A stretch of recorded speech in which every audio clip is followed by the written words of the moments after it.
Hello, and welcome to DarkTrailz, the place where you are guided into mesmerizing stories designed to help you unwind and drift into sleep.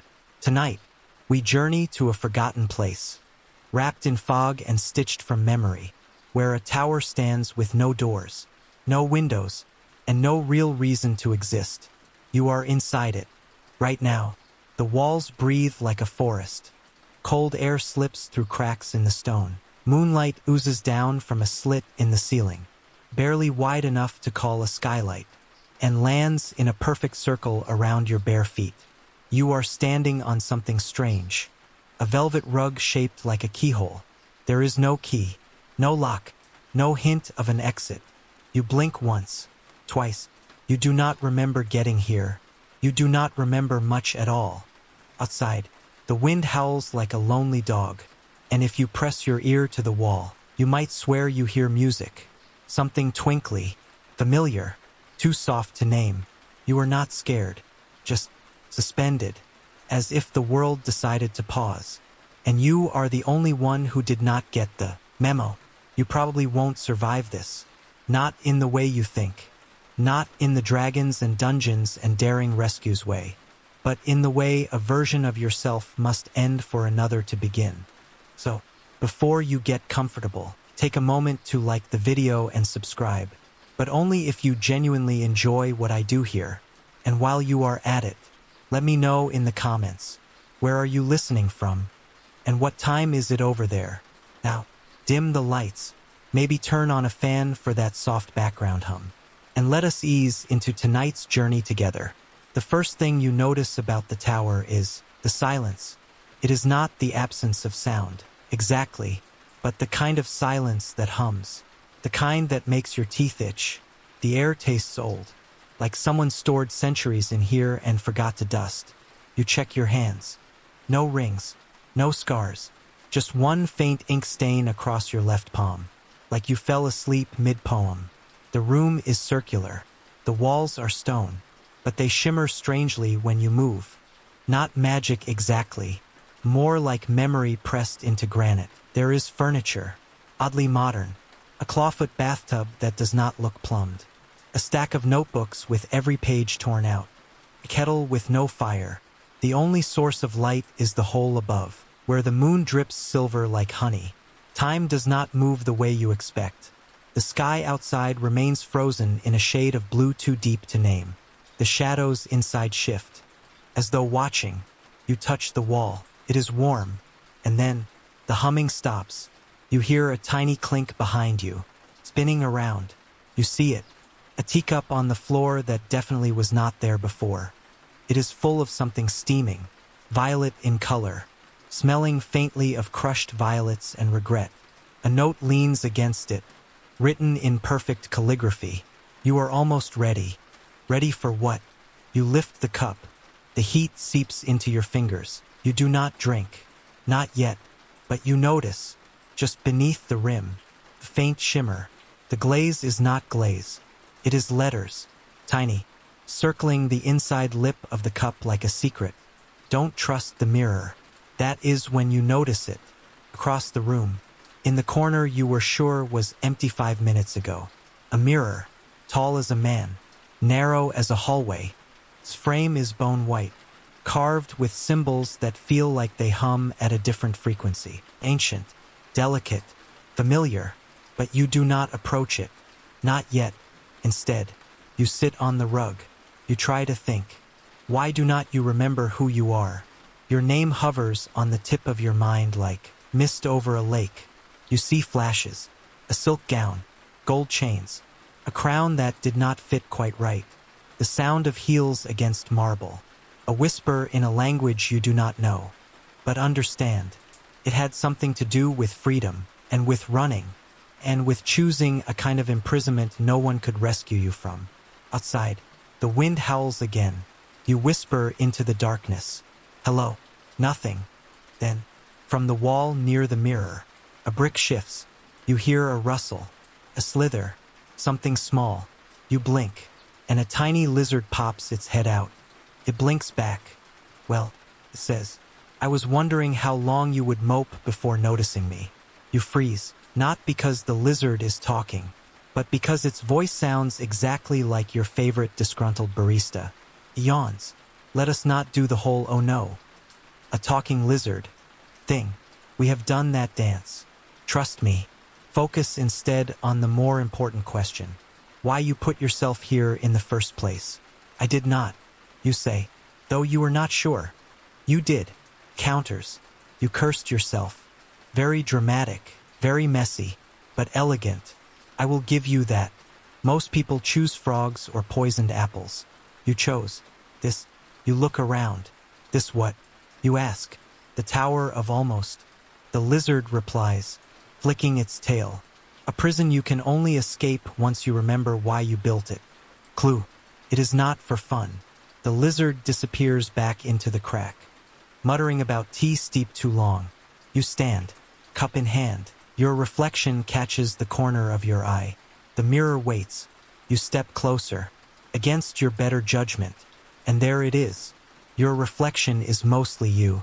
The same posture, the same hair, but the face. It is smeared, like a thumb dragged across wet ink. You try to blink it away. It stays. Behind you, the teacup cracks in half. The violet liquid spills out, hissing where it touches stone. You whirl around. The ink on your palm is spreading, crawling up your wrist like a vine. The mirror trembles, and something inside you remembers just enough to be afraid. You do not sleep that night. Or maybe you do. Maybe sleep is different here. Time does not tick the same way in this tower. It stretches, breathes, slips through your fingers like fog in a dream. You lie on the rug, your eyes open, closed, open again. The ceiling has not changed. The moon has not budged. And yet, you are certain hours have passed. Something is different. Something waits. At exactly 3:17 a.m., the air shifts. It exhales, and the entire tower shudders like it is shedding a skin. You sit up. The cracked teacup is gone. The mirror is back where it started. No cracks, no tremble, and your palm, spotless. The ink vine has vanished, as if the night reset itself. But the memory lingers. That is what makes it real. You remember the talking lizard, the mirror's faceless smear, the words on the teacup. You remember everything. That is not how dreams work. Somewhere behind the walls, you hear a soft, slow clapping, 3 beats, then silence. You stand. The furniture has moved. The stack of empty notebooks now leans against the bathtub, and there is a single page resting on top. It is covered in your handwriting, a list of rules, each one written in gold ink that shimmers when you tilt the page. 1. Don't drink the tea again. 2. Don't look into the mirror for too long. 3. The lizard is more than, he says. 4. Find the scroll. 5. Never answer when the tower calls your name. Below the list, you have signed your name, a name you still can't remember. And there, right beneath the signature, is a fingerprint pressed in gold. You touch it. It is warm. The page curls, as if reacting to your breath. And then it disintegrates into dust. Gone. As though it never existed. You speak. Your voice sounds foreign. What scroll? No answer. Not even from the walls. You search the room again, more deliberately this time, tapping the walls for hollows, pressing on stones that look looser than the rest. And behind the bathtub, tucked beneath a false panel in the stone, you find it, rolled tight, wrapped in twine that pulses faintly with heat. A scroll. It smells of lavender and lightning. The paper is old, but not brittle. You unroll it, and there, at the top, written in the same golden ink, are the words, a curse of her own making.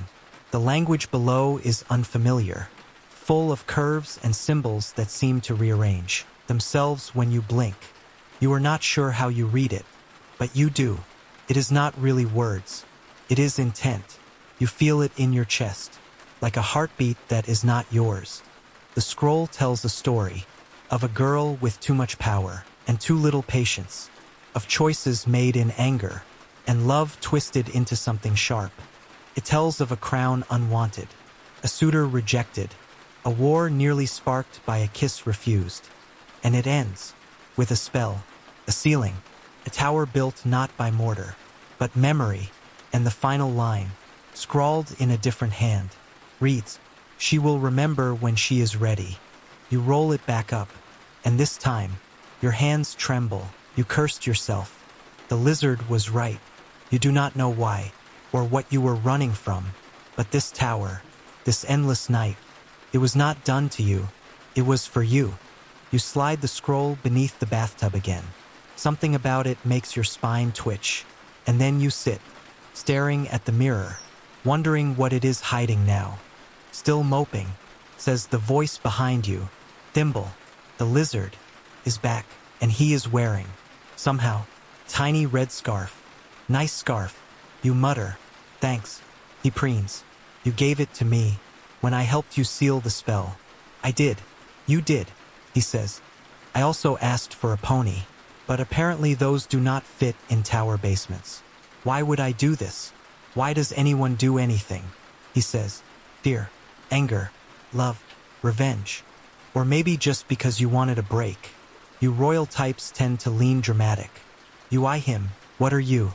"Rude," he says. "But fine. I am a familiar. Yours. Or I was. Back when you remembered things like your name and how to braid your hair properly. I do not braid my hair." Clearly, he deadpants. "Anyway, you summoned me once. Trained me to sniff out lies. Carry messages. Hide things.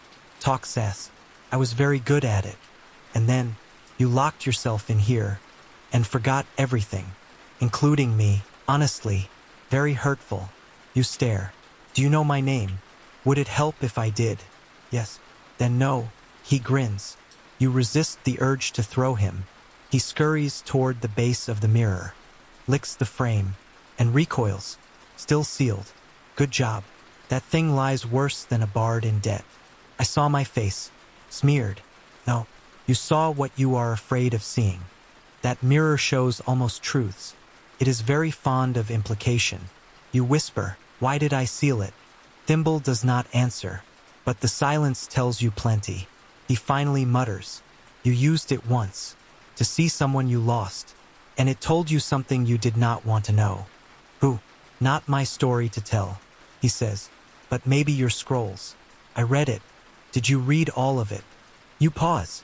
Roll the scroll open again. This time, you let your fingers drift lower, past the glowing glyphs, past the heartbreak etched in gold, until you find a symbol that feels like falling. A triangle inside a circle, pierced with a single thorn. The mark glows, faintly. Then, the tower shivers. Again, the room changes. The furniture snaps back to its earlier position. The notebooks reappear, blank once more. The moon outside jumps an inch across the sky, and the ink stain on your palm returns. Like a ghost, it is happening again. You breathe. The loop. 3:17 a.m., says Thimble. Every time. You loop, but something always shifts. A new memory, a new clue, until you put the whole picture together. What happens when I do? He looks at you, very still. Then you decide whether to end the curse. You stare out the slit of a window. The moon hangs like a frozen coin. Somewhere in your bones, a clock is ticking backward. You do not know who you are. Not yet, but you are beginning to remember what you did. And maybe, just maybe, why you had to forget. You wake again, but not from sleep, from a sensation, a tug behind your navel, like a thread being pulled taut from some invisible spool. The room is familiar, too familiar. The loop has restarted. You are standing now, not lying down. Your hand hovers over the mirror's surface. Even though you do not remember moving, your reflection watches you. Still faceless, still smeared, but something is different. There is movement in the background. Not yours. A flicker, like someone or something just stepped out of frame. You flinch, step back. The mirror freezes. Thimble is pacing in circles around a pile of socks he claims were not there before. Time's thinning, he says. You are remembering too fast. The tower does not like that. You open your mouth. but the wall behind the mirror groans. You both freeze. A small brick near the base pops outward, revealing a crevice no wider than your hand. You reach inside and pull out something heavy, wrapped in silk. You unwrap it. A mirror shard, no bigger than your palm. The same bone-white edge, the same hum, except this one shows your face, perfectly clear. Finally, you whisper. Thimble narrows his eyes. That was not supposed to appear yet. You glance at him, yet you are accelerating. The tower's rules are breaking, or bending, because I am remembering, because you are close, he says. Too close. You stare at the shard. Feels warm, like it remembers being whole. And for the first time, you notice a faint engraving along its side. One word, in an ancient script that your mind translates without effort. Nor. The name hits you like a bell rung inside your skull. You stagger.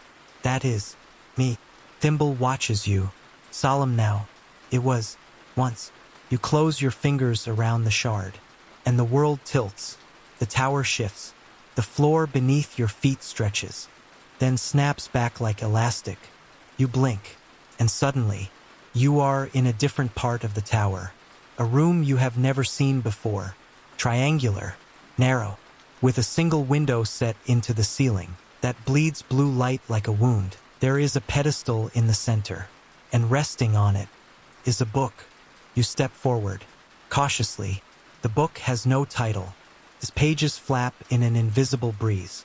You open it, and discover not words, but images. Each page shows a moment, a memory, drawn in golden ink, shimmering with movement. The first is of a girl. You, sitting on a throne too large, too cold, surrounded by advisors with faces like wax masks, each whispering a different command. Marry him, rule this, sign that, be silent. The second page shows you tearing off a crown, throwing it into a fire that does not burn.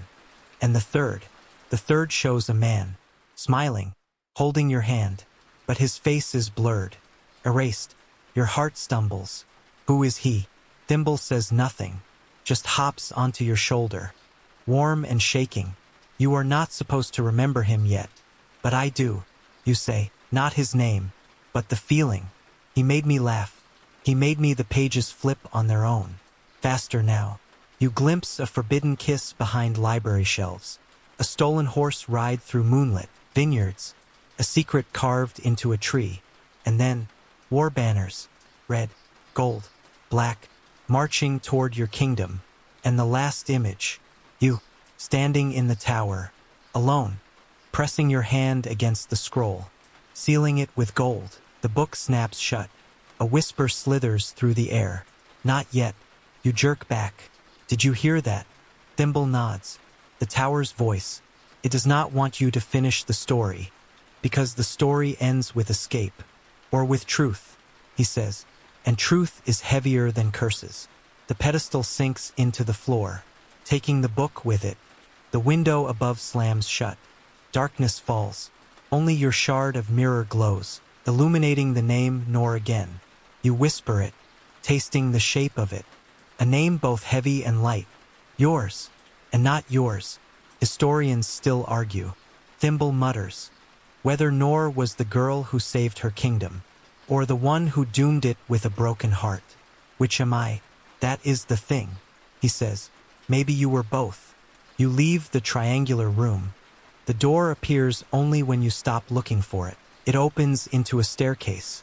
Finally, movement. You descend slowly, each step groaning under your weight like it remembers past versions of you. At the bottom, a door. This one has a handle, the first real one, shaped like a serpent biting its tail. You open it and step into the oddest place yet. Kitchen, with checkered tiles.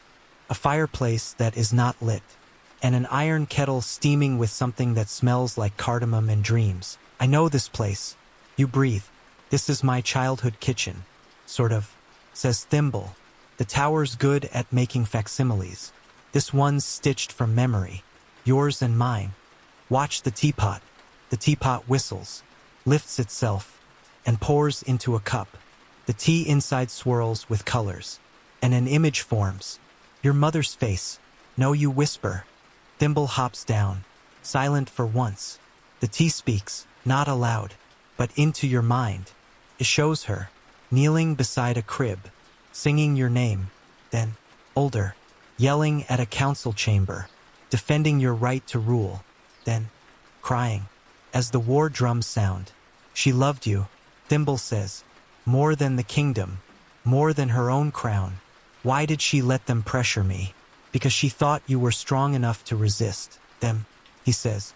But no one expects their daughter to walk into a curse. You sit at the table. The chair molds itself to your shape, as if it remembers you, as if it missed you. You place the mirror shard down, and it hums. Again, this time, it shows the boy's face. Clear, soft eyes, dark hair, a smirk that could melt empires. I loved him, you whisper, and because of that, I almost started a war. Not almost, Thimble says, did start, because I would not marry someone else, because your love made them afraid. He replies, and fear makes kings stupid. You breathe in, the tea, the kitchen, the image of your mother. It is too much, and not enough. The shard dims, and the tower trembles. A crack races across the floor. You both leap up. The memory is ending. The loop is shifting again. But this time, you hold the mirror shard tight. You are not starting over. You are stepping forward. You land in darkness. Not pitch black, but the kind of darkness that glows faintly with the memory of light. A low hum vibrates under your feet, like the tower itself is breathing.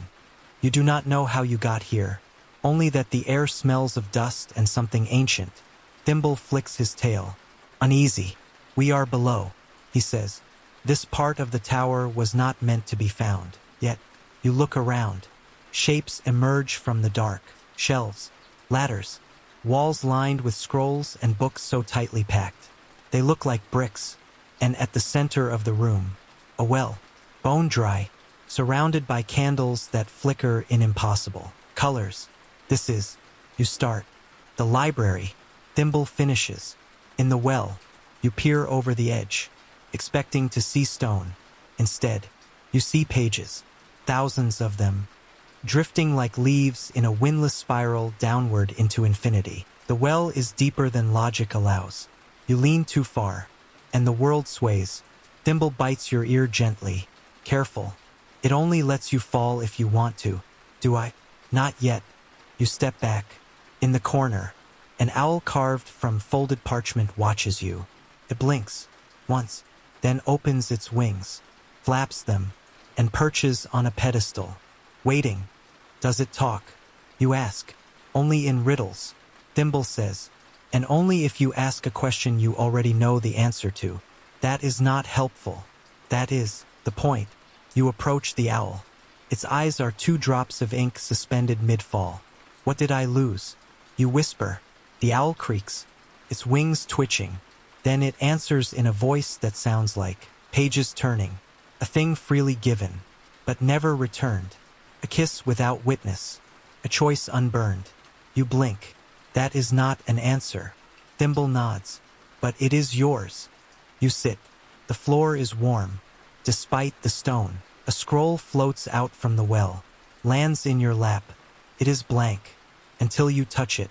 Then golden ink spills across the surface, drawing itself into a scene.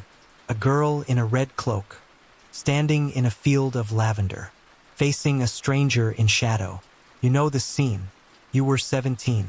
You had snuck out of the palace, tired of the politics, the proposals, the unbearable silence of people pretending not to look at you. He found you under the stars.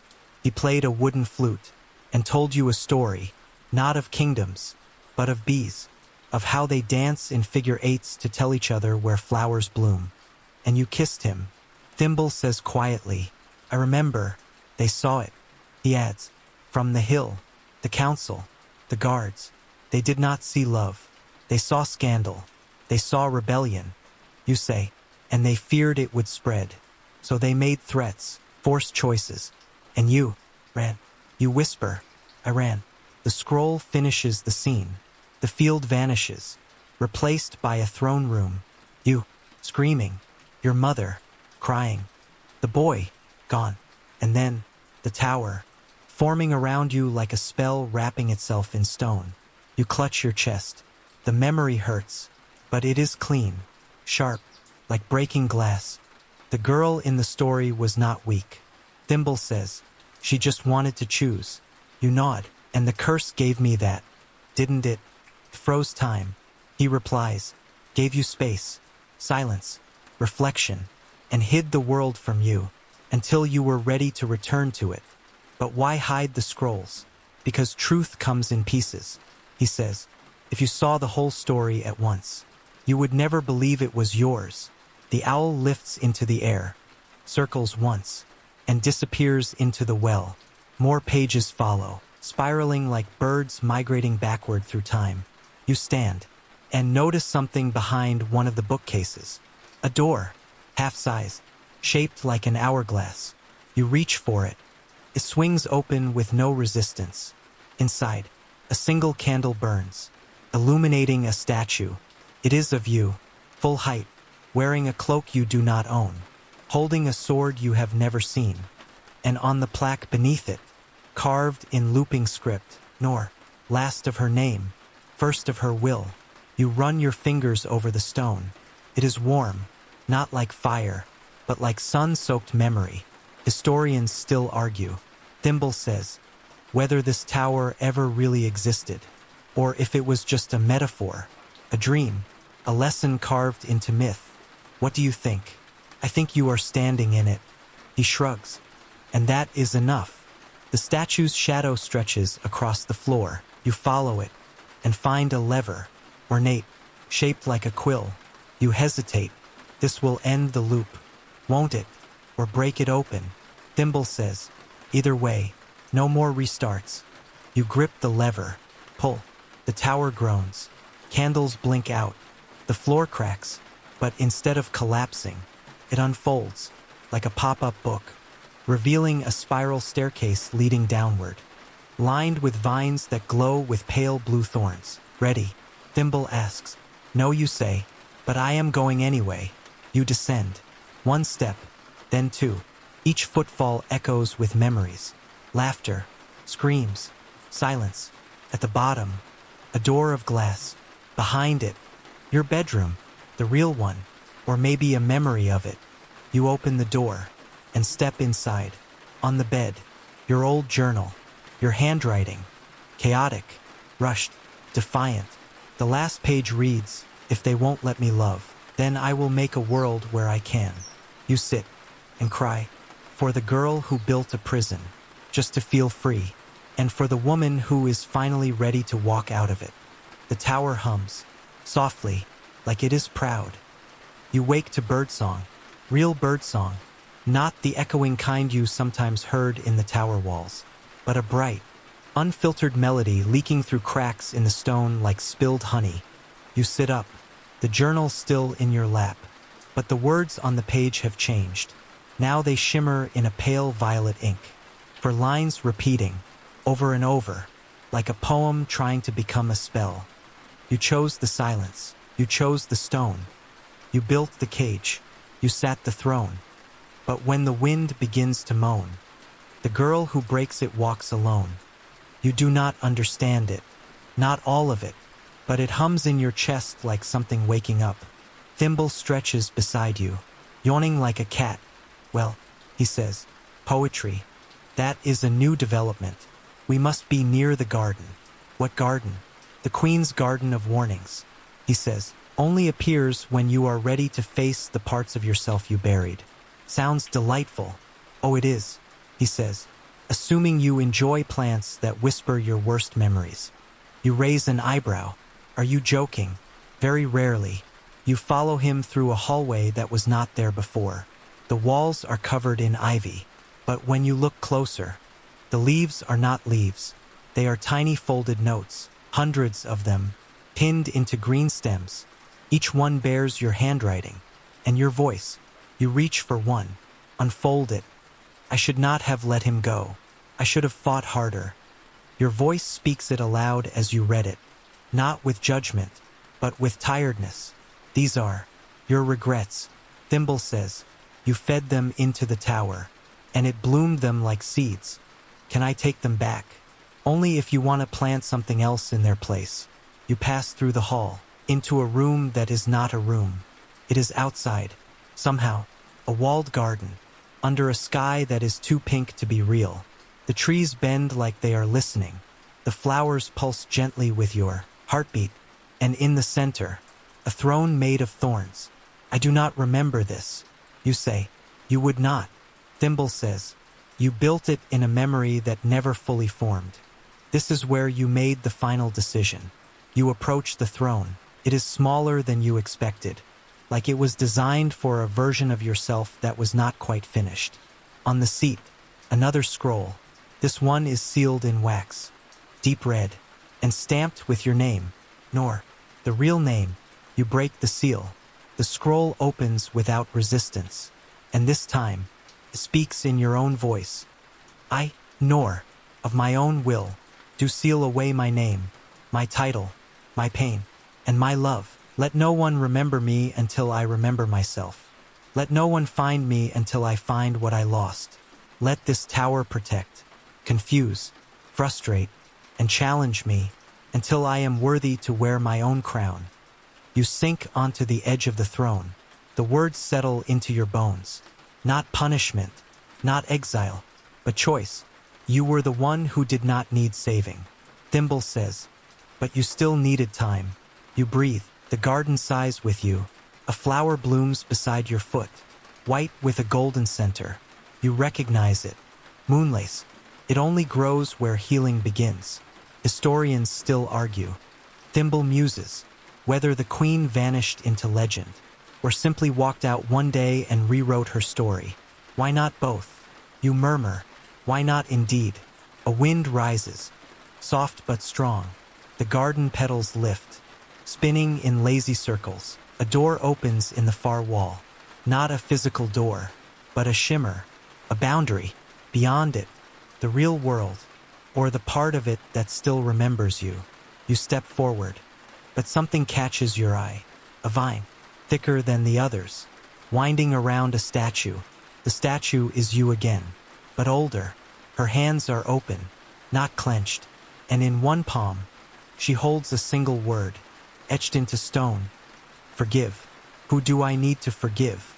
You whisper. Thimble answers. Everyone, including yourself. You touch the statue, and the vine unwinds, slithering into the soil. A single memory pours into you, not from the past, but from a future that never happened. Coronation. You, standing alone, a kingdom watching. No prince, no husband, just you. A girl who made mistakes, who faced consequences, who chose silence over spectacle, and who came back anyway. You step through the boundary. The light bends, the tower shudders, and the throne of thorns behind you crumbles. The garden closes, the door seals, and you, for the first time in forever, are standing outside the tower. A wind lifts your hair. You laugh, because you can, because it feels like you forgot how and just remembered again. The land stretches out before you, wild, unruled, waiting. Where now? Thimble asks. You look at him, smile. Now, I find the kingdom that forgot me, and remind it who I really am. The wind greets you like an old friend with 100 questions. It ruffles your clothes, tugs at your hair, hums in your ears like it is trying to remember your name. Nor, the world beyond the tower is not as you left it. That much is clear. The forest nearby has grown thicker.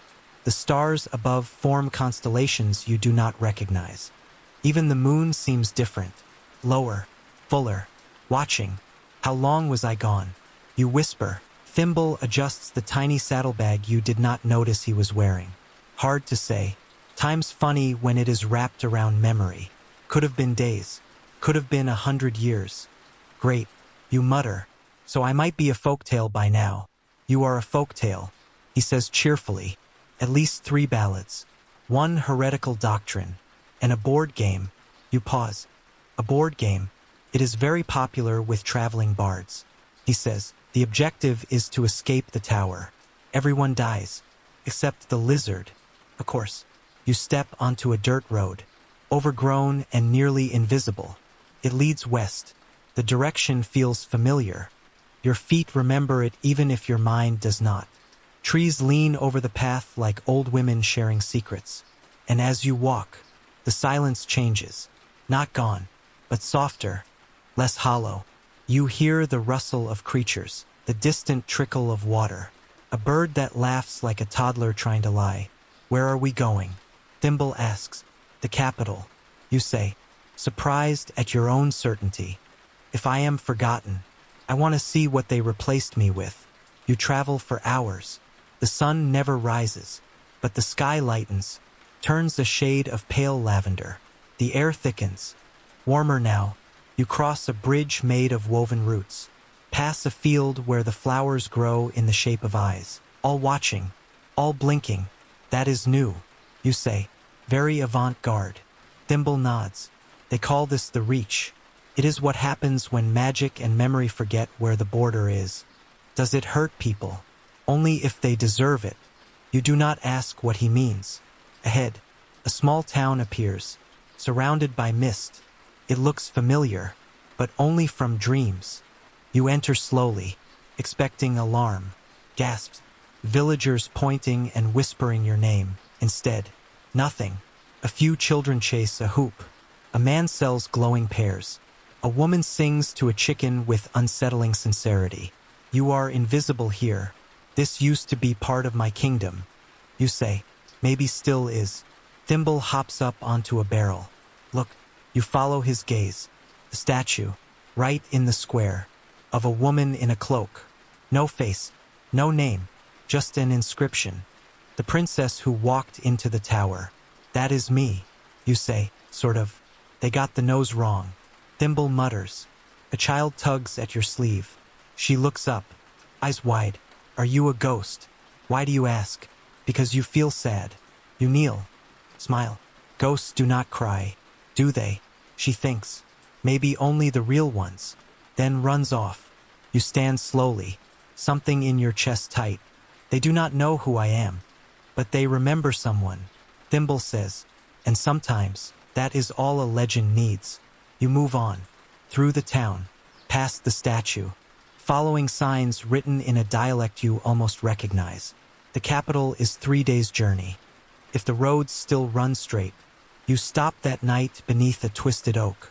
Build a fire from branches that smell like cinnamon. Tell me something I forgot, you say. Thimble considers. You used to play the flute, terribly, but with conviction. Really, you made birds fall out of the sky. You laugh, genuinely. Feels like cracking a shell around your ribs. In the firelight, you see your reflection in the shard. Your face, sharp, kind, older than you remember. You survived your own curse. That counts for something. You sleep, and for once, the dream is gentle. You walk through your garden, the real one, lavender and sage brushing your ankles. And at the far end, a door, not locked, not hidden, just waiting. When you wake, Thimble is gone. You panic, call his name, nothing, until you spot a folded note on a stone. Had to run ahead. Meet you at the Whispering Gate. Don't eat the blueberries. Seriously, T. You smile, pack your things, and head out. The path narrows. Winds through cliffs where voices echo with secrets. You hear your name once, whispered, almost sung. That is normal. You murmur, sure it is.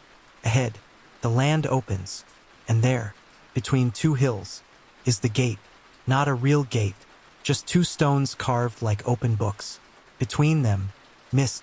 Beyond it, the capital, your home. Your memory of it is fractured, but strong.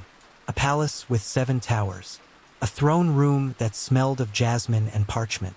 Arguments held in silence. And a boy with a flute, waiting under the moon. You are close now, Thimble says, peering beside you. What if they really did forget me? Then you remind them, he says, not with a sword, but with the truth. And if they hate me for it, then they were never yours to begin with. You nod.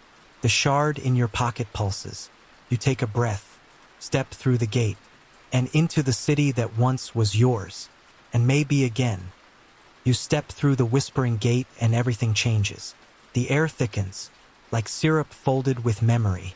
The color of the sky deepens, like dusk holding its breath, and the sounds of the city swirl around you, disjointed and strange. A market bell rings, but there is no market. A woman laughs behind a shutter, though the windows are all sealed. The capital is quieter than you remember. Not empty, just watching. They are sensing you, Thimble says, perched now on your shoulder. Even if they do not know what they are sensing yet.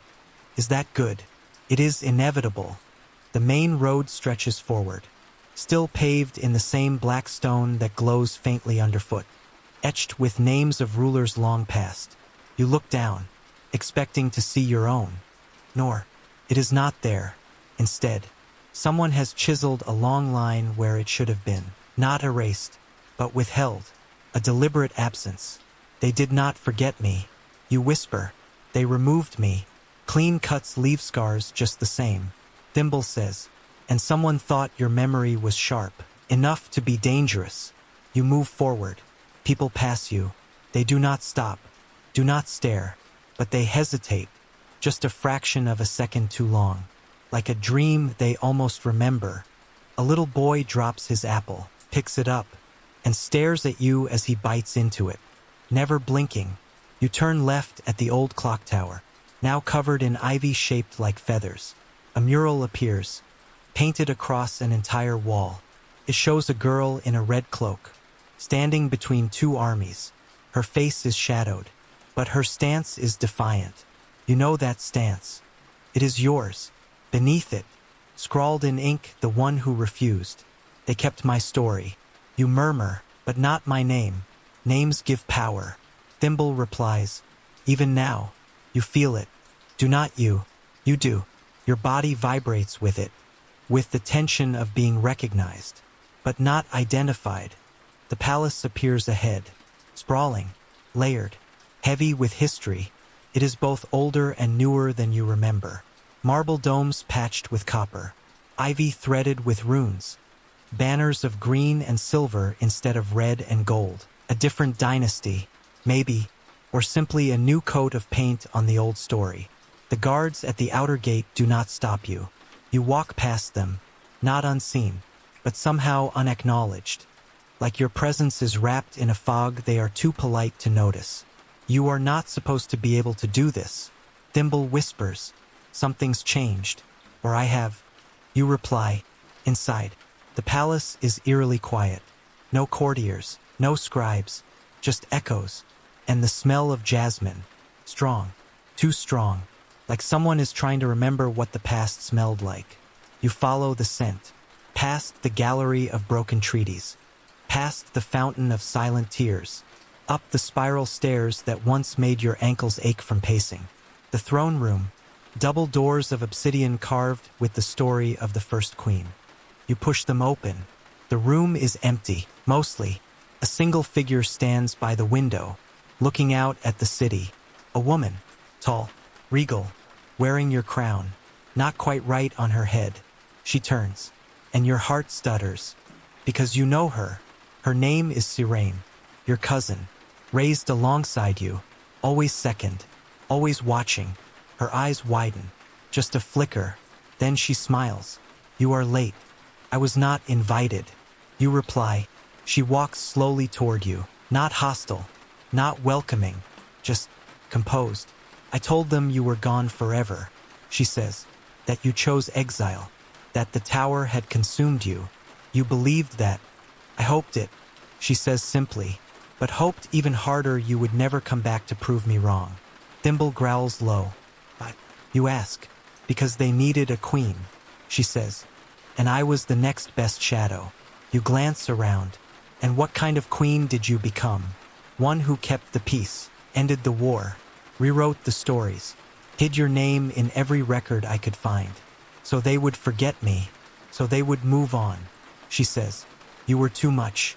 Nor, Too bold, too bright, too free, and that terrified them. It was not your choice. No, she says, but it became my burden, and I carried it well. Then why does it feel like you are still afraid? You ask. She does not answer. Instead, she steps aside, reveals a small pedestal behind the throne. On it, a box, plain, wooden, locked with a seal you recognize. Your own. What is that? Everything you left behind, she says. Your journals, your ring, your flute, your memory, encased in magic so old it took the entire royal council to keep it contained. You approach it, place your hand on the seal. It glows, melts, opens. Inside, the objects hum with power, memory. Wait, you pick up the flute. It is warm, like it never stopped waiting for you. You blow one note, soft, crooked, and the air in the room changes. They will remember. Sirene says quietly, if you play that in the square, they will all remember. Then I will. And what then? She asks, will you take back the throne? Dethrone me. Start over. You look at her, and you feel no hatred, no rage, just the ache of time lost, and the knowledge that the past cannot be unwritten. No, you say, you keep the throne, but the story, my story, comes back. Historians still argue. Thimble says quietly, whether nor ever forgave her usurper, or simply rewrote herself into legend and let the crown rot alone. I won't rot, Sirene says. Then do not. You reply. You turn. Walk away. The flute in your hand, the mirror shard in your pocket. The weight of your name no longer a burden, but a compass. And as you step back into the city, ready to play, the winds rise, and the people begin to gather. You take your place in the square, the same stone square where once you stood as a child, clumsy in royal slippers, waving at people too afraid to meet your eyes. Now, they look, not with recognition, not yet, but with a prickling unease, the kind that precedes a storm, or a miracle. The flute rests in your hand like it remembers your fingers. Its wood smooth, slightly cracked, and pulsing faintly with something older than song. Thimble curls around your neck like a scarf. Quiet for once. You sure?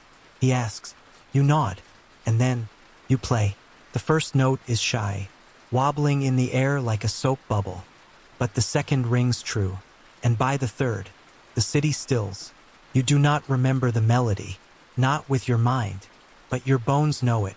Your breath remembers where to push, your fingers where to press. It is the song of a girl who ran away not to be lost, but to be found by herself.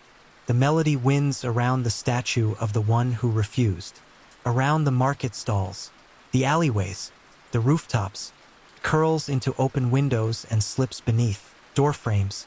It reaches the palace, the libraries, the old soldiers sitting in silence. And it knocks. It does not demand, does not break. It invites, one by one. The people emerge, faces upturned, curious, some already crying. They do not know why, but they feel it. Something once torn is knitting itself back together. In a quiet garden, a teacher hums along, not knowing the notes, only the feeling. A child with a wooden sword stops mid-duel, mouth open. She is back. Someone whispers. You play faster now, the melody weaving with memory, and suddenly, a wave passes through the crowd. A shudder, like a dream cracking open. Nor, someone says aloud, a single name, yours, and with it, the spell breaks, or maybe completes, because suddenly, everyone remembers. It does not come all at once, more like mist lifting from a field, revealing what was always there. A gasp from an old nursemaid. She was just a girl. A mutter from a baker. She was our girl. The song ends, soft, like a curtain falling. You lower the flute. The silence that follows is not empty. It is full of breath, thought, awe, and then applause, scattered, hesitant, then building, blooming, echoing through the city like thunder that wants to be rain. People do not rush you. They do not bow. They just look, and in their eyes, you see what the tower never could show you. You mattered, Still do, even when forgotten. A boy tugs at your cloak. Are you her? I am, but you were gone. I was learning, you say. Learning what? How to come back. The crowd parts, and Sirene steps forward. No crown, no guards, just her. She looks different now, smaller, or maybe just more human. They will want you to take it, she says quietly. The throne. I do not want it, but you deserve it. So do you, Nor, she says. I erased you, and I came back anyway. You say, not for revenge, just for truth. She lowers her gaze, then lifts it again. Let me write it, she says. The real story, not a mural, not a statue. The history, you consider. Then hand her the flute. Start with this. Will you stay? Long enough, you say, but not forever. Why not? Because there are still pieces of me scattered in the world. You reply, I am not done finding them. Thimble sighs. We just got comfortable. You can stay. You tell him, you have earned it. Please. You would get eaten by a memory basilisk within a week. He mutters, but he climbs onto your shoulder anyway, and licks your ear. The crowd begins to disperse. Not bored, but full, like a meal that satisfied in places they did not know were hungry. Some linger, children especially. They want to touch you, hear your voice, ask questions. You answer gently, honestly, sometimes with a shrug. You tell them about the lizard, the mirror, the thorn garden. You leave out the tears, the nights of silence, the moments you nearly gave up. They will learn about those one day. When they need them, that night, you sleep in the palace, in your old room, untouched but changed, like the city itself, a place that held its breath for 100 years, and finally exhaled. You dream again, this time of a river made of letters, each one glowing, and a voice whispering, now write what comes next. Historians still argue. Thimble says the next morning, whether Nor disappeared into legend again, or simply walked into the hills and lived among poets and bees. What do you think? I think you are still writing. You smile, and walk into the morning, free, known, yourself. You walk for days, maybe weeks, though the sun rises and sets with the grace of a performer more interested in mood than accuracy. The path curves gently into the hills, away from the city, through orchards that bloom even out of season. Birds sing songs you do not recognize, but hum along with anyway. Feels good, this wandering, like a second chapter you did not know you were allowed to write. People do not stop you, not anymore. They nod, sometimes smile, often offer bread or advice or both. There is a place, one farmer tells you, where stories are stored before they happen. If you are the one they say you are, you might belong there. Where is it? You ask. He points north, where the stars look like broken teeth. Comforting. Thimble mutters. But you go anyway. At night, you sleep beneath trees with silver leaves, and Thimble snores like a polite dragon. You dream less, or maybe just deeper. The dreams feel less like echoes, and more like suggestions. The road leads you to a cliff, and below it, a river that flows backward. Beside it, a house made of doors, each one unique, carved with symbols you have seen in your scrolls. On the vines, in the eyes of statues long since crumbled, the house does not knock. It waits. You step through a blue door shaped like a question mark. Inside, a library, but unlike the one beneath the tower. This one breathes. Books flap like birds. Scrolls unfurl midair and tie themselves into knots. Pens write alone, and shelves rearrange themselves based on your gaze. An old woman floats 3 inches off the ground and smiles without surprise. You are late, she says. That is becoming a theme. You reply, come. She beckons. You follow, through aisles of unspoken prophecy, through archives of might-have-beens, into a small reading nook shaped like a beehive. This is the archive of yet, she says. It holds what has not happened, and what might still. That is impossible. Historians still argue. She replies, but the records are very persuasive. She hands you a book, blank, except for the first page. Nor of the tower, of the thorns, of the refusal. You are hereby invited to write what comes next.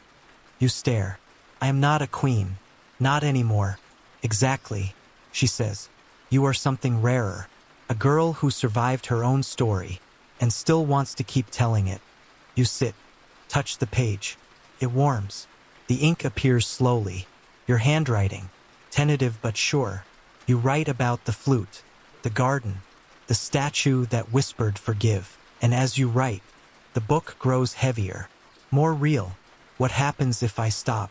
You ask. Then someone else finishes it for you. You frown and write faster. That night, you sleep in the library, surrounded by books that purr softly. Thimble curls into the crook of your arm, and you whisper into the air. I want to remember everything, even the hard parts. The air shifts, agrees. The next morning, a book floats to your bed. Not yours. This one is old, bound in seaweed and metal. It opens itself, shows you something unexpected, a memory you did not have. Until now. You, standing in a courtroom, a boy beside you, hands bound, crying. You had spoken for him, protected him, called him innocent, even when no one else did. Who is that? You ask. One of the pieces you lost, says the old woman. You were not just a girl in a tower, nor. You were someone who chose again and again. Even when it hurt, the image fades, replaced by another. You, barefoot, standing on a balcony, wind in your face, about to jump, but not in fear, in trust, in knowing the wind would catch you. What is this place really? You whisper, a memory waiting to happen, she says, and you are its author. You stay for 7 days, writing, reading, crying, remembering. By the end, your book is thick, glowing faintly, the spine stitched in gold. The title etched across it, The Princess Who Didn't Need Saving. You hold it, not like a weapon, not like a crown, but like a truth. Thimble nudges you, ready, always. The door you leave through is shaped like a spiral. You do not look back, not because you do not care, but because you finally trust that the story will be there. When you are ready to read it again, you step into the sun, and the world greets you, not with fanfare, but with a breeze, a laugh, a trail that goes just a little farther. You walk, and for the first time, you do not wonder who you are. You just are. The trail leads you into the hills, where the air grows thin and full of salt, despite the ocean being nowhere in sight. The ground beneath your feet crunches with herbs you can't name, and the sky shifts into a watercolor of copper and wine. You do not walk quickly. There is no need. Every step feels like part of a larger rhythm, like your body is finally moving in time with something it once forgot. This is where the thorns came from, Thimble says, sniffing a nearby bush with curious disdain. Before they were spells, they were roots, wild and ancient. You kneel, touch the dry bark of a shrub that pulses faintly with blue veins. The texture is familiar. You once carved a sigil into bark like this, to ward off fear, to mark a promise, to hide a letter. I left something here, you say. Probably. Thimble yawns. You scattered pieces of yourself all over the kingdom, like breadcrumbs for a wolf instead of a way home. Do you always make metaphors this unsettling? Only on an empty stomach. The path narrows, becomes stairs carved into the hillside, each step covered in moss shaped like stars. You reach a plateau, and there, at its center, is a garden. Not the one from the tower, not grown from memory or regret. This one breathes different, untamed, overgrown, thorny and alive. It curls toward you as if recognizing something in your blood. What is this? You whisper. This, Thimble says, is the Garden of Beginnings. You step inside, and the air presses close, warm and heavy. The plants move as you move, shifting their leaves to make space, to guide. At the heart of the garden, a tree grows upside down, its roots stretched into the sky, its trunk spiraled like a question. hanging from its lowest branch. A mirror, not broken, not fogged, just waiting. You approach. See yourself clearly. Every line, every scar, every flicker of uncertainty. This is who I am now, you say. The mirror shimmers, and the image inside changes. You as a child, running barefoot through a fountain. You as a teen, glaring at a tutor who mispronounced your name. You in the tower, crying, laughing, breaking, writing. I am all of this. You whisper. The mirror flashes, then stills, and you are left with one final image. You, older, smiling, surrounded by faces you do not yet know. Hands ink-stained, eyes bright, future memories. Thimble murmurs, potential paths. Can I choose? You must. You sit beneath the tree, and it leans down, its roots brushing your hair like fingers. A single fruit dangles in front of you, shaped like a tear, glowing faintly. What happens if I eat it? Depends, says Thimble. Do you want to forget again? No. Then take a bite, and remember forward. You do. The fruit is warm, sweet, tinged with something metallic, like old magic, and suddenly, visions flood your mind. Not the past, but possible futures. A classroom where you teach children how to speak to trees. A forge where you craft keys that open nothing and everything. A field where you dance with someone whose laugh you know but have not heard yet. You fall backward, laughing, crying, unsure where the sky ends and you begin. Historians still argue. Thimble says, from somewhere above you, whether Nor went mad in the hills, or found something no one else was brave enough to look for. Both. You murmur, probably both. You stay in the garden until the moon is low and red. Then you rise, stronger, softer, realer. You do not take the mirror. You do not need it. You have seen yourself enough to trust that you are still becoming. The trail out is narrower, but brighter, lined with flowers that open as you pass. You do not look back, not out of pride, but peace. Where next? Thimble asks. Anywhere. You reply, everywhere. That is a long list. I have got time. You hum a tune, one that is not from the tower, is not from the palace. Something new, something yours, and the garden behind you exhales. Like a chapter closing, like a curtain falling. You walk into morning, not as a princess, not as a myth, but as a girl with ink on her fingers, soil on her boots, and a story that is only just beginning. The road ahead dips into a valley painted with fog, not heavy, but drifting like sleep just before it takes you. You follow it without hesitation. Your feet are steady now. They no longer ask for directions. The world feels quieter here, not silent, but listening. You pass a tree with bark carved full of initials, some faded, some fresh, a kind of collective memory, and for a moment, you imagine carving yours, but do not yet. This place is sacred in its anonymity. This path, Thimble says, riding on your shoulder like a self-important whisper, leads to the historian's house. But it won't be easy to find, even if we are standing right in front of it. Because it only shows itself to people who do not want their story told. You snort. Then how did I find it the first time? You did not, he says. You built it, and then you forgot. The valley bends, and the air smells like rain before it happens. Fresh, laced with metal. You see a gate, wooden, plain, slightly ajar. Beyond it, nothing but a field of tall grass. But when you step through, the illusion breaks.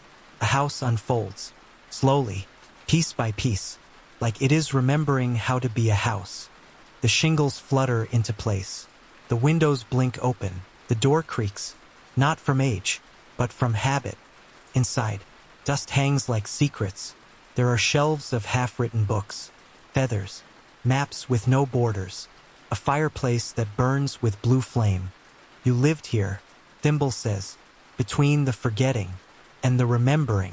You find a chair by the fire, and it fits your shape too well to be coincidence.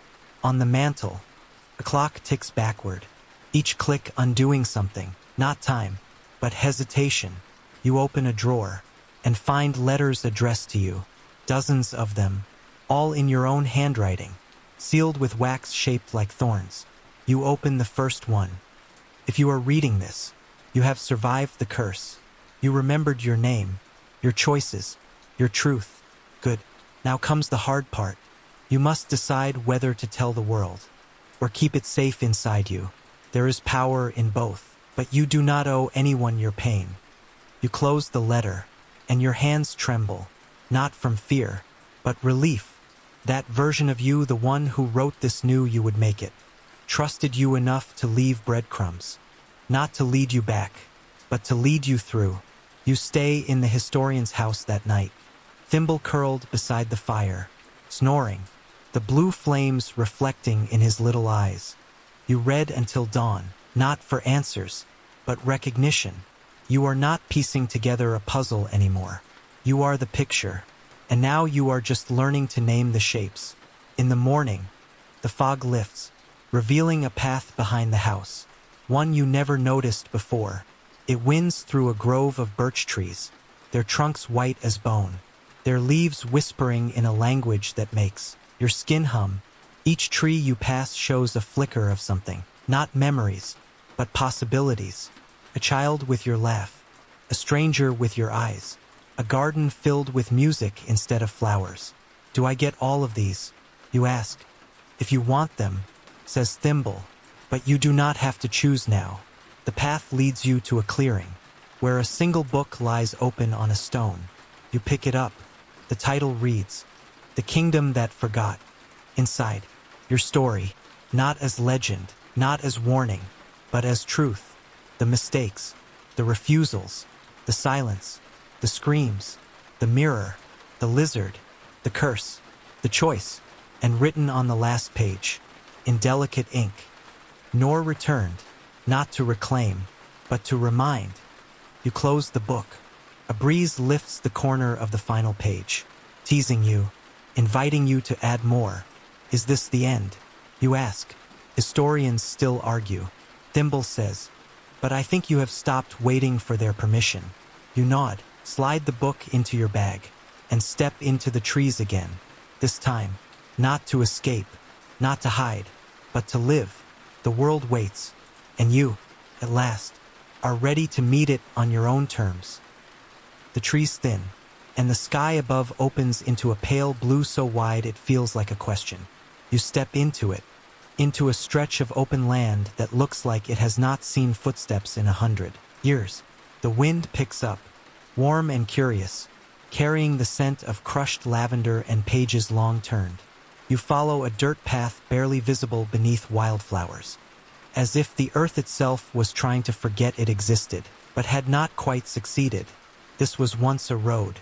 Thimble murmurs, perched on your shoulder, tail flicking, the one used by the royal scribes to carry stories between the archives. And now it leads somewhere softer. You walk until the horizon curves around a hill like a yawn, and at the top, nestled in a crown of willow trees, sits a cottage. Its roof is patchy, its windows fogged, and its door slightly ajar, but there is something undeniably alive about it, like it breathes between gusts of wind. I know this place, you say. You should. Thimble nods. You built it, after the curse, before the forgetting. This is where you came to imagine a life beyond titles. You enter slowly. The door creaks, not out of warning, but habit. Inside, the space is cluttered but clean. Scrolls rolled into baskets, teacups arranged by color, a cloak thrown over a chair that still smells faintly of wood smoke and ink. The fireplace is cold, but ready. You move to the window, brush the glass, and stare out over a view so vast it looks like it is still deciding what to become. I lived here, you whisper, for a little while.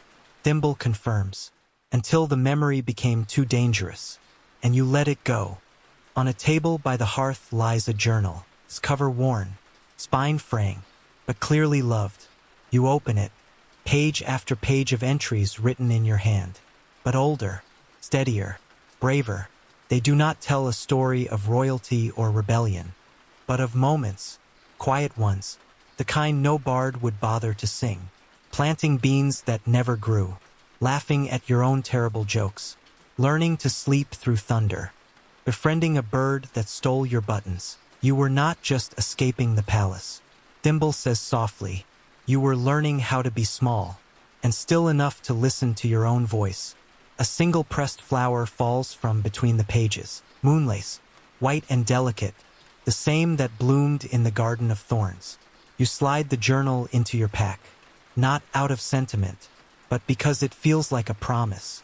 You step outside as the sun begins to tilt west. The wind nudges your shoulder, and with it, a whisper, west of here, Thimble says, without being asked. There is a village on the edge of forgetting. They have lost their names, their stories. They speak only in songs no one remembers writing. And they need help, not from a queen, he says, but maybe from a girl who knows what it is like to disappear. You walk, the road unrolling beneath you like a ribbon made of choices. Your pace is slow, deliberate, each step a declaration, not of return, but of continuation. You arrive at dusk. The village is quiet, but not empty. Shadows move behind linen curtains. Candles flicker like blinking eyes. You sit at the fountain, pull out the flute, and play. The melody is simple, something you once hummed to calm yourself after nightmares. It floats into the air, and soon, doors open, one by one. The villagers come, drawn not by royalty, but by resonance. A woman with salt in her hair begins to hum along. A boy with ink-stained hands taps a rhythm on his knees. An old man whispers a name he thought he would forgotten. His own. You do not speak. You do not need to. The music is enough. Later, when they gather around the fire pit, someone will ask who you are, and you will say, a girl who once lived in a tower and came down when she remembered how to be, and that will be enough. Historians still argue, Thimble says, curling up beside your foot, whether nor truly walked among common folk, or if that was just a parable made to comfort those who felt small. What do you believe? You ask. He stretches, yawns. I believe you like soup too much to stay royal for long. You laugh, and somewhere, high in the sky, a star blinks to life, maybe in your honor, maybe just because the sky finally had room. You sleep beneath it. No throne, no tower, just stars, and a story that keeps unfolding. You rise with the sun, or maybe the sun rises with you, stretching light across the village rooftops like a golden invitation. The people are already stirring, not with fear or reverence, but with the quiet intention of a life half remembered and slowly returning. A child places a flower on your satchel without a word, walks away humming the tune you played last night. You take that as permission to stay a little longer, just one more day, maybe two. You help mend a broken loom, sweep ash from a hearth, listen to a woman recite a dream she swears was not hers, and maybe was not. They still do not know you, Thimble says, perched on a fence post. They do not need to. You reply, they feel me. That is enough. By midday, someone brings you a book, old, water-damaged, missing half its pages. But inside, between the gaps, you see something that stops your breath. Your name, nor, not in title, not in warning, but in a list, a ledger of the kingdom's forgotten children, or perhaps, its deliberately misplaced ones. This is a census. You whisper, one that no one finished, or one someone tried to erase. Thimble says, you flip through, and the names flicker. Some you recognize from childhood, from court, from rumors whispered between heavy drapes, people who vanished, not because they died, but because they were inconvenient, brilliant, loud, unwed, too soft, too sharp, too strange. Like you, there are hundreds of them. And at the bottom of each page, a mark, not a signature, but a seal, curved like a thorn wrapped around an eye. This is royal, you say. Not your royal. Thimble corrects. Someone else's. You close the book, the weight of it pressing into your lap like a demand. They did not just erase me. They collected people like me and buried them in silence. But why? Because people like you change stories, he says. And stories are dangerous when they do not follow the script. You stand. The villagers watch as you walk to the center of town. You raise the book. And your voice. Do you remember these names? A hush falls, one by one. Hands raise, nods, whispers, a name called out, then echoed, then another, until the air is thick with return. Not resurrection, not revenge, just acknowledgement. We were never gone, you say, just rewritten. And the village breathes that in, holds it, and begins to live again. That night, the stars burn closer, brighter, like they have been watching, waiting. You dream of a hall filled with candles, each flame a memory, each flicker a life not yet reclaimed. In the morning, you set off again, but not before leaving the book in the hands of a girl with soot under her nails and determination in her jaw. Guard it, you say, not like treasure, but like seed. Will it grow? She asks. If you let it. The road stretches west now, into plains that glitter with frost even at noon. You do not feel cold. Not anymore. Your heart burns steady, the kind of warmth that does not ask permission. Somewhere in the distance, a bell tolls, not mournful, but calling, and you follow, into a town where no one has spoken aloud in 50 years, where their language is all movement and gesture and dance. You learn it, slowly, clumsily, but you learn. You tell them stories in motion, in twirls and hands over hearts. You speak of towers and thorns, of lizards with sarcastic timing, of gardens that bloom in silence. They do not ask for your name. They give you a new one, a sign shaped like the rising moon. You accept it, not because you have left nor behind, but because names are rivers, not cages. You stay 3 nights, then move on. And with each village, each forgotten edge of the kingdom, the story spreads, not as gossip, but as song, as thread sewn into hems, as ink on skin, as lullabies. Historians still argue. Thimble says, as you cross a bridge made of frozen music, whether Nor's return marked the beginning of a new era, or the unraveling of the old. Both, you say, always both. He hums, a sound not unlike agreement, and the wind carries your laughter forward, outpacing your footsteps, whispering ahead to the places still waiting for you. You walk with no map, only instinct, and the memory of being lost, which is, strangely, the best compass of all. You pass a tree that weeps sap in the shape of faces, a lake that reflects things not yet true, a town where everyone is born speaking your name. You do not linger, but you leave something in each place, a line, a song, a truth. You are not trying to be remembered anymore.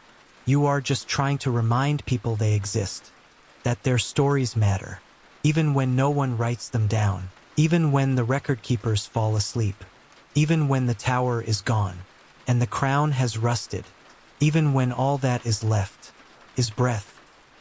You reach the southern ridge at dawn, when the sky is soft enough to whisper to, and the clouds still wear the color of dreams. The road below coils like a ribbon dropped by a careless god, and far in the distance, where the horizon flickers between mountain and mirage, a village breathes in silence. This one's different, Thimble says. His voice is quieter than usual, like he does not want to wake the hills. It does not know it has forgotten you. That is new. You murmur. Most places remember a piece. Not this one, he says. This one was made after you were gone. You walk. The air shifts, heavier, not with sorrow, but with absence, as if something vital was never taught here. A hollow in the world's memory. You enter the village, and at first glance, everything seems normal. People move with purpose, speak in rhythm, laugh politely, but their eyes are empty, not with despair, but detachment, like they have never learned to wonder, never learned to hope. They greet you, but do not see you, and the moment you pass, they forget. They do not know how to remember. Thimble says, not even themselves. You set your satchel down in the square. Pull out the book, the flute, the shard. You try to play, but the notes do not carry. They fall flat, absorbed into the earth before they reach a single ear. They can't hear stories. Thimble says, they have never had them. Then we start from zero. You say, and you begin. You sit with the children. Draw stories in the dust. Dragons with dancing shoes. Lizards who bargain with clouds. A girl who walks into a tower to save herself. The kids laugh, eyes bright. They take the stories and twist them, add details, trade endings. They tell their parents, who smile and nod and forget. But the children remember. They start carving those stories into bark. Humming tunes they do not realize are echoes of your own. One little girl ties thorn-shaped beads into her braids and names herself Princess Maybe. She follows you around for 2 days, asking questions no one else dares speak aloud. Where do names come from?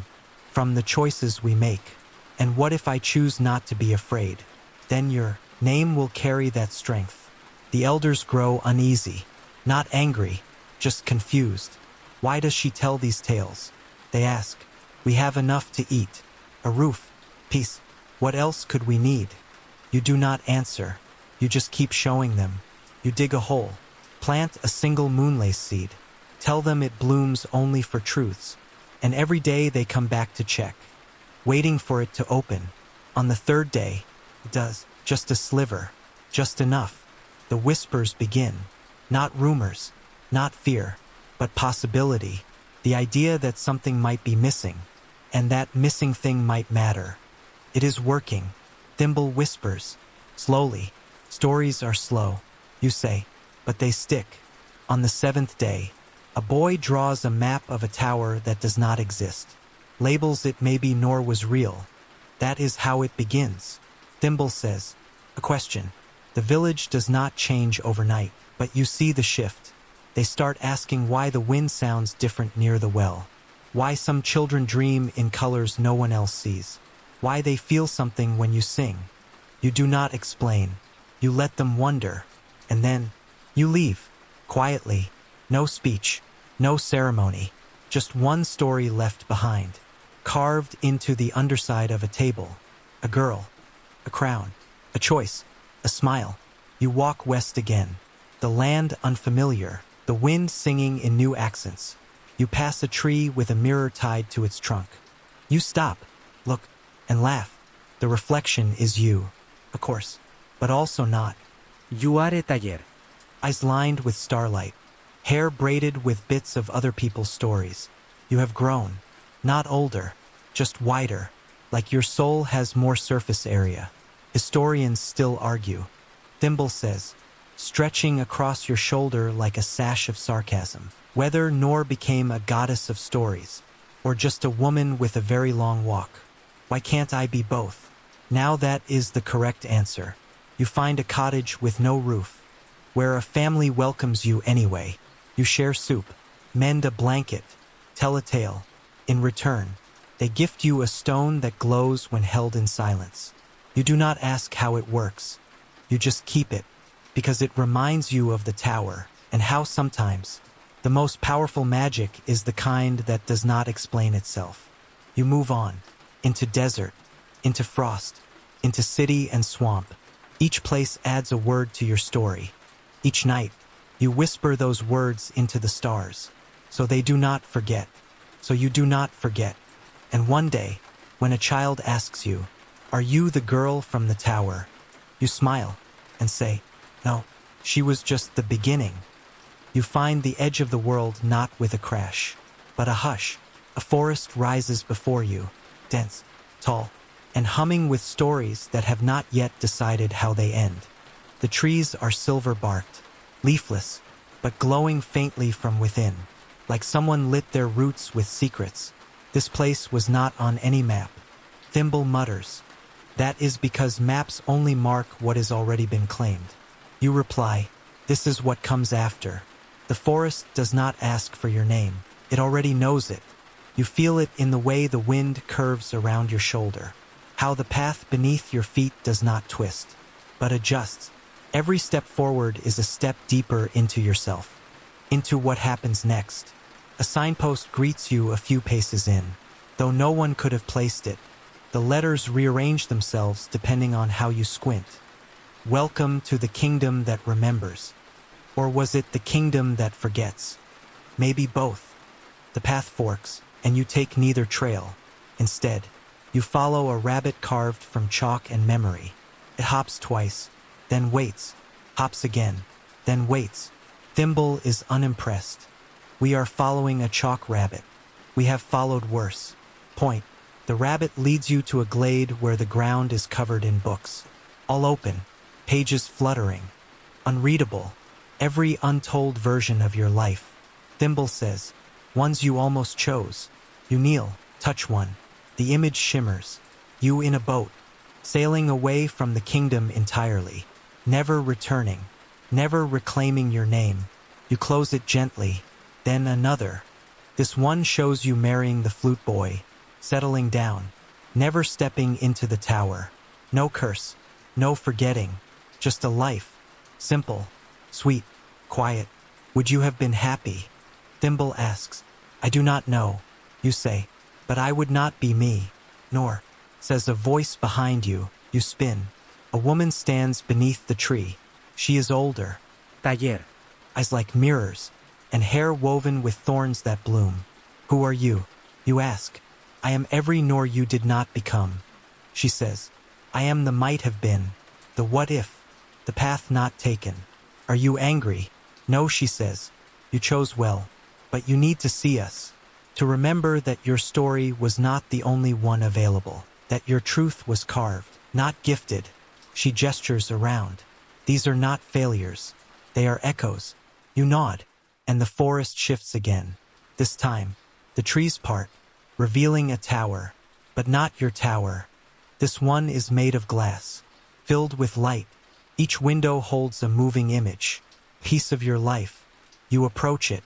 Each step ignites the grass beneath your feet, not with fire, but with memory. You see yourself on each floor, crying, dancing, reading, breaking mirrors, hugging strangers, refusing crowns.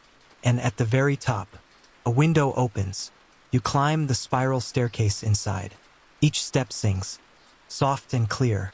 As you reach the top, you find a room with a single chair, and a letter, folded, heavy, your handwriting. You open it. If you have made it here, you are not the girl in the tower anymore. You are the woman who chose to step outside of it. I am proud of you. Now burn this letter, and write the next one.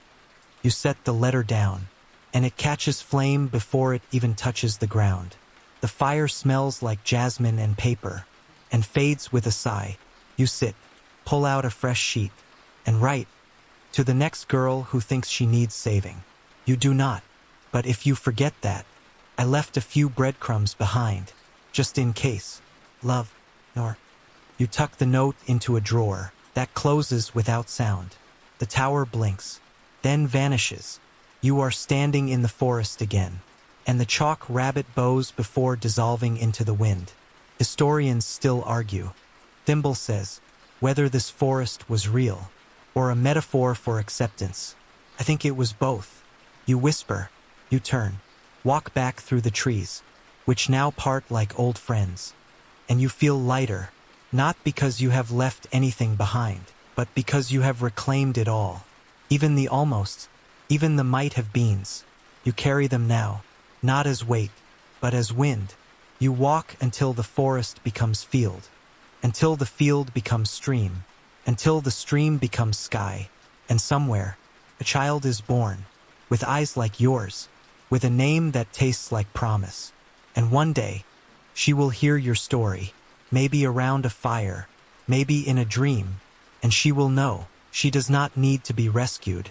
She never did. You find a village stitched into the cliffs like a secret, homes carved into stone, ropes instead of roads, and people who move with the ease of those who've learned to live with gravity's moods. They greet you with hands, not words, fingers flicking in patterns of meaning. You recognize it, a version of the silent language you learned in the city that danced instead of spoke. Here, every gesture is poetry, compact, efficient, ancient, You sign back clumsily, but they smile, welcome you anyway. They live in stories. Thimble whispers, but not yours. Not yet. You nod and listen. For days, you gather their tales. Their myths are strange and beautiful. The sky is held up by a turtle's hum. Dreams are sown each night by birds who remember your name even when you forget it. The first fire was stolen from a god who wept every time it was used. They ask about your story, and you pause, not from doubt, but because you are wondering where to begin. Start at the tower, says a girl with sunburnt cheeks and eyes the color of old ink. So you do. This time, you tell it with hands, with movement, with long silences where the meaning grows in the spaces between gestures. They watch, wide-eyed, then they answer, not with applause, but with a new story, a retelling of your tale, but shifted, bent through their lens. In their version, the tower is a tree, the curse is a lullaby, the girl is not alone, but accompanied by a shadow that teaches her to breathe underwater. You are not offended. You are delighted. They have taken it. Thimble murmurs, made it theirs. Isn't that what stories are for? You say, to travel. The girl with ink eyes gives you a stone, perfectly round, black with flecks of silver, for remembering who you are not. She signs, so you can remember who you are.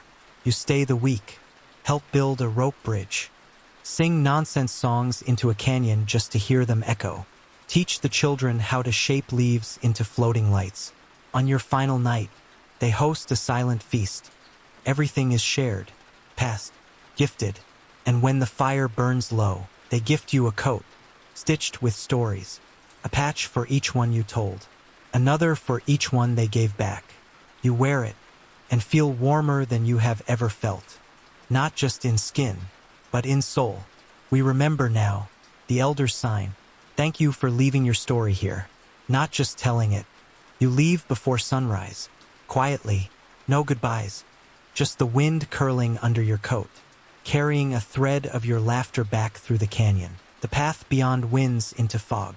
Again, but this fog is familiar, not thick, not confusing, just gentle. You know now that every fog lifts. Eventually, even the ones you carry inside you. You pass a stone archway shaped like a sleeping eye. Thimble looks up, alert. This was not here before. That does not mean it is wrong. You reply, beyond the arch. A staircase spirals downward, not into darkness, but into reflection. Each wall gleams like glass, and shows you not as you are, but as you were. The girl in the red cloak, angry, lost, brave, the one who kissed the boy, who refused the crown, who wrote the curse. You stop, press your palm against the image, presses back. Thank you, you whisper, and she smiles, then fades. The staircase ends at a pool. Still, silent, waiting. You kneel, touch the surface, and it ripples into 100 visions. Children naming stars after you, a library built in your honor, a woman in a distant land, telling your tale as if it were her own. And maybe, now, it is. Historians still argue. Thimble says, his voice low, reverent, whether nor ever died, or simply stepped sideways into legend. Does it matter? You ask. Only to the ones who need a beginning and an end. You cup the water in your hands, drink, tastes like ink, and salt, and morning, and suddenly, you feel every version of yourself rise, not in conflict, but in chorus. The cursed girl, the runaway, the mirror breaker, the garden walker, the crown refuser, the name remember, they are all you, they always were. You rise. Light catches the silver in your coat. The reflection in the pool shows nothing now. Not because you are lost, but because you have gone somewhere even the water can't follow. Into your next chapter, written in real time, with both hands. The world narrows again, not from fear, but from focus. The path becomes less of a road and more of an idea, weaving through groves that blink like memories and meadows that breathe with the rhythm of distant drums. You no longer ask where you are going. The question has become irrelevant. What matters is how you walk, and with what intention. The next town you find is not on any map. It floats, yes, floats, just above the earth. Its buildings tethered with thick vines and humming chords of sound. The people here do not speak in words or gestures, but in tones. Notes, harmonics. Every greeting is a chord, every farewell a fading hum. You stand at the edge, unsure how to enter. Thimble jumps down from your shoulder and lets out a low, wobbling chirp, a B flat, maybe. The town answers with a harmony, warm and cautious. Guess they remember me, he mutters, or at least my pitch. You try, you hum. Tentative. The sound falters, then grows, shaped not by throat but by memory. The note you release carries pieces of your story. Tower stones and thorn vines and mirrors with too much truth. The town accepts it. Low buildings rearrange themselves slightly to make space for your presence. A girl with silver hair and translucent gloves floats toward you, her song shaped like a question. Who are you? You answer not with a name, but with your story. Not in detail, but in tone. A melody with corners and softness. Dissonance that resolves. You feel the moment she understands. Not the plot, but the feeling. She reaches out, taps your coat. The patches light up, one by one, responding to the resonance. The people gather. They do not crowd, do not press. They hover, observing, waiting. You sit on a low cloudstone bench, lift your flute, and begin to play. No words, just sound. The tune rises and weaves through their homes like a thread pulling a tapestry back into shape. They answer, each with an instrument unique to them. Wind through feathers, laughter through clay bowls, fingers snapping against glass leaves. Together, you form a choir of memory, of retelling, and within it, your name finds a new shape, a vibration, chord, a tone held just a little longer than the others. That night, you are invited into their archive, a garden of sound, not shelves, not books, just floating spheres of resonance, each one containing a story. You reach toward one. It pulses with your own melody. When you touch it, you are filled not with knowledge, but recognition, the version of you this town holds, not nor the girl, nor the queen, but nor the chord, the space between silence and song. Historians still argue. Thimble says, perched now on a luminous pipe organ shaped like a tree root, whether Nor's song was one she carried or one she became. You do not answer. You are too busy listening to the silence that follows the music. How it holds everything in it. The grief, the triumph, the curiosity, the stillness of that first night in the tower, the calluses on your fingers from the flute, the whisper of your own name, spoken with reverence by strangers who've never seen your face. When you leave, the people give you a single tone, a hum you tuck behind your ear. It sings only for you, a reminder that the story lives not only in books, gardens, or mirrors, but also in air, in throat, in echo. You walk out under stars that chime like wind chimes. The world no longer feels like it is shrinking or expanding. It simply is. And you walk the line between myth and memory, humming softly to yourself. A new song, one no one has heard. Yet, the land flattens as you continue, not because the world is simpler, but because your stride has changed. The earth no longer rolls to surprise you. It reveals itself with calm, deliberate rhythm. You reach a plain where the grass is silver, not gray, but shimmering, like starlight got tired of the sky and decided to lie down for a while. The wind whistles through it, creating music without source, a symphony of sighs. You do not ask where you are going. You never ask anymore. You trust that your steps carry story, that your shadow speaks for you now. You pass a traveler sitting beneath a tilted tree, their eyes close as you near, but their voice calls out, Nor. You pause. Do I know you? Not yet, they say, but I have been waiting. You sit beside them.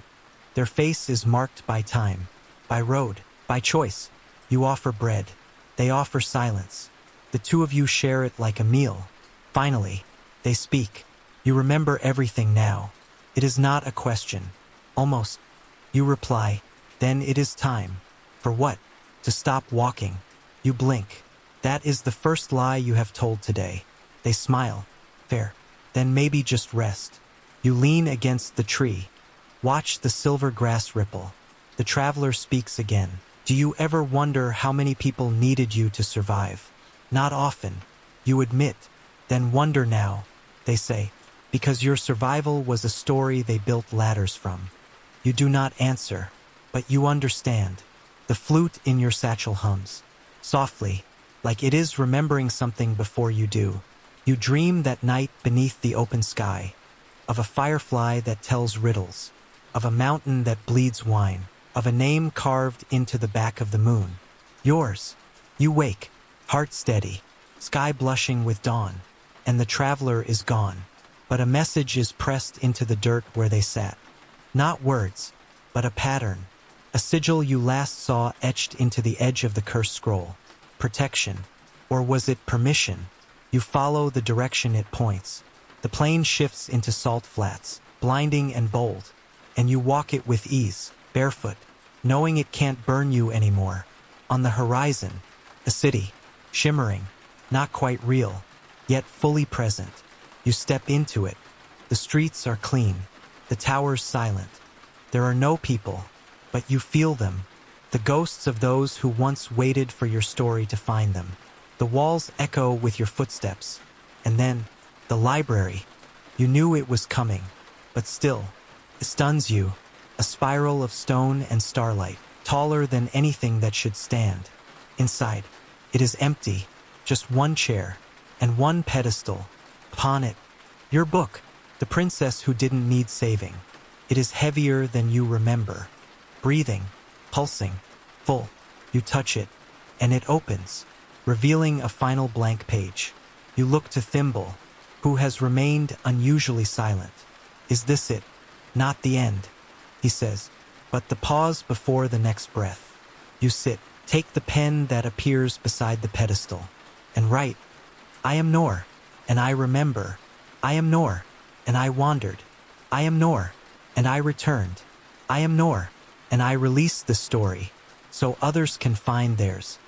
As you sign your name, the book glows, lifts itself, and disappears, not into dust, but into everywhere. Historians still argue.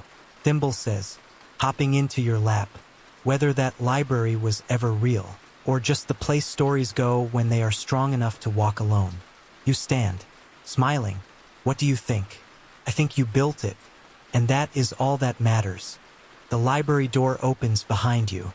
Wind rushes in, not cold, not sharp, just ready.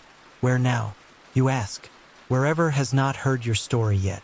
You walk, and the tower is gone, and the road is wide, and the flute sings from your pocket, and you hum a new beginning. The world is no longer strange to you. It is familiar in the way a dream becomes a home after enough visits. You walk not to arrive, but to offer. Your story has stopped being about discovery, and started being about sharing. And everywhere you go, it unfolds again, in different colors, different rhythms. In one village, they weave your tale into their festival lanterns, painting each chapter on rice paper, letting it float into the sky. In another, they dance it into the dirt, each stomp a memory, each turn a refusal to be forgotten. In a coastal town, the children carve your name into driftwood, send it out to sea, hoping it finds others who need it. You never stay long, not because you are running, but because staying still has never been your ending. They do not need you to fix them, Thimble says one night, as you sit beside a fire made from echo wood, just to remind them they do not need fixing. Then I am doing my job, recognize, but feel, a sigil perhaps, or a message, not from God's, but from the version of you that once stood alone in a room made of stone. You remember her, you carry her gently now, no longer afraid she will take over. She was never a threat, only a beginning, and one morning, you wake to find a letter pinned to your coat. You know the handwriting. It is your own. older, sharper, wiser. Nor, you have become the story. Now choose the ending. You laugh, because you know what comes next is not an ending at all. But you choose anyway, because that is the point. You return to the first garden, not the one of thorns, but the one grown from memory. It is blooming now, vines relaxed, petals wide open, welcoming. At the center, the mirror, still intact, still honest. You look, and this time, it does not show you who you were, or who you might have been. It simply reflects you, hair tousled from wind, eyes marked by wonder, hands steady with use. The girl in the tower, the woman on the road, the story that walked itself into legend. You do not need me anymore, Thimble says, softly, and you turn. He is already fading, not dying, just returning to whatever part of you needed him. Thank you, you say. He bows, once, flamboyantly. Remember to eat actual food, not just metaphors. Got it. He vanishes in a blink, in a laugh, in the smell of rain on old parchment. You leave the garden behind, not with sadness, but with gratitude. You are ready now, not for an ending, but a rest, a chapter that holds space, place where you can be, not remembered, not erased, just real. You build a small home on a cliff, where the wind carries stories instead of storms. Visitors come, not many, but enough. Children who ask, "Are you the princess from the tale?" No, you always say, "She was just the beginning." And you mean it. You teach them how to tell their own stories, how to walk alone, how to turn a mirror into a door. You plant moonlace. It blooms every year now, without needing permission. You keep the flute near, though you rarely play. The silence means the world does not need reminding today. And when night falls, you sometimes dream of a tower, still standing, not in warning, but as a monument, not to pain, but to choice. A girl once lived there, and she got out, and lived, and became a story worth repeating. The years pass like pages, soft, slow, sometimes smudged, sometimes luminous. You no longer measure time in days or seasons, but in stories told, hands held, seeds planted, laughs shared. You have become something quieter than legend, but deeper. You are the pause before a child speaks their name aloud for the first time. You are the hush before someone steps into the truth of who they are. The home you built on the cliff is filled now, not with riches, but with echoes. A chair by the window worn smooth by the rhythm of your thinking. A cupboard of half-finished letters. A garden with herbs that only grow if you sing to them. And still, sometimes, strangers come. They do not call you queen, or princess, or even Nor. They call you things that shift, guide, thread, flame. They ask for stories, and you give them theirs. Not yours, not anymore. Yours has already taken root in too many mouths to remain only yours. That is the gift and the grief of being remembered. You give away what you were, so others can become. One morning, while stirring honey into tea, you hear it, a voice, not outside, not imagined, but deep within, like a thread tugged loose from your own breath.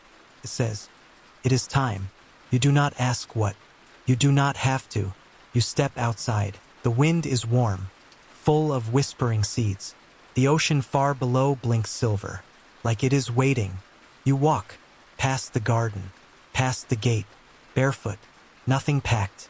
No flute, no book, no burden, just you, whole. Once, someone might have told you this moment was death. But you know better. This is arrival. This is continuation. This is the story curling inward, before it blooms outward again.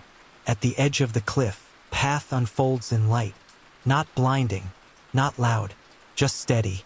You step onto it, and feel everything that ever was hum beneath your feet. The girl who sealed the curse, the woman who rewrote the ending, the whisper passed between children's games. You are not leaving, you are becoming. One step, then another. The world fades, not into darkness, but into yes, into and then, into what if. And behind you, your home remains, a place where a flower still blooms, a place where a flute waits patiently, a place where stories rest before they begin again. And now, let your body grow heavy. Let the breath settle into its soft, familiar rhythm. You have walked far tonight, through towers and thorns, through silence and song, through memory and myth. You have followed a girl who built her own prison, and a woman who tore it down, not with rage, but with remembering.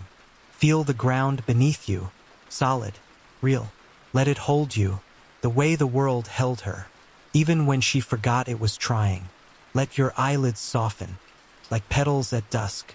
Let your jaw unclench, your shoulders loosen, your heart slow its brave, steady rhythm. This is not the end of your story, just a pause, a chapter break, a quiet page turn in the hush before dreams. Whatever tower you once built around yourself, know that you can walk out, maybe not all at once, maybe not even tomorrow, but you can. And when you do, there will be a wind, soft and curious, and it will carry your name, not as a question, but as a song. You are not alone in your remembering. There are others, walking their stories, humming their truths, looking to the stars and whispering, "Me too."